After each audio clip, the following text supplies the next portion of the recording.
Hindi ba dapat? Sanay na ako.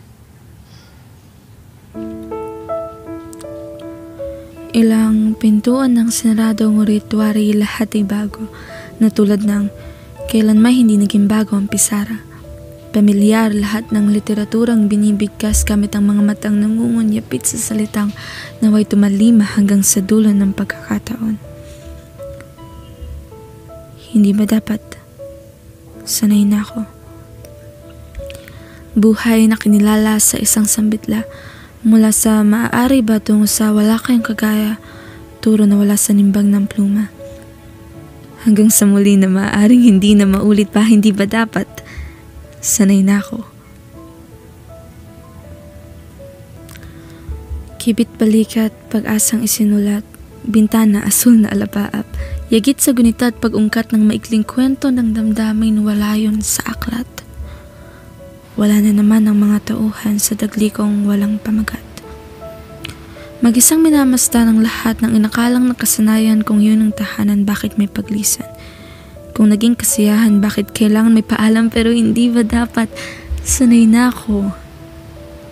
Gaya ng pagsambit na tila umuulit na lang ang lahat, ngunit bakit nagpupumilit na dumungaw ang di dapat na bigat sa damdamin ng di kayang palayain at timpin na magpumayag, lisanin ng ganoon na lang ang minsan kong tinuring amin, hindi ba dapat? Sanay na ako.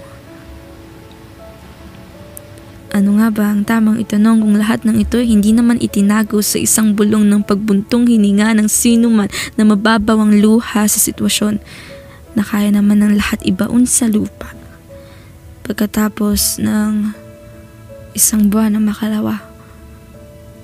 Mahig ang taglay ng mga bagay na bago makakalimutan ng sinabing aalalahanin mo, hindi ba't para doon naman tayo nilikha?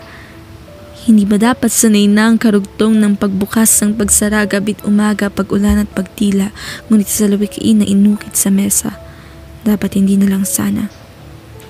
Dapat yata talaga hindi ako masanay dito. Sapagkat kung totoo ay hindi magtatangkang isipin kung paano lumalim ang pagtatambis na masaya ko ngunit hindi taimtim, pang pagmamalabis na humiling na damdamin. Ang hinaing ng taong sa puso'y malaking bahagi ang kakarampot na oras na ginugol ko rito. Ngunit hindi ba dapat? Sanay na ako.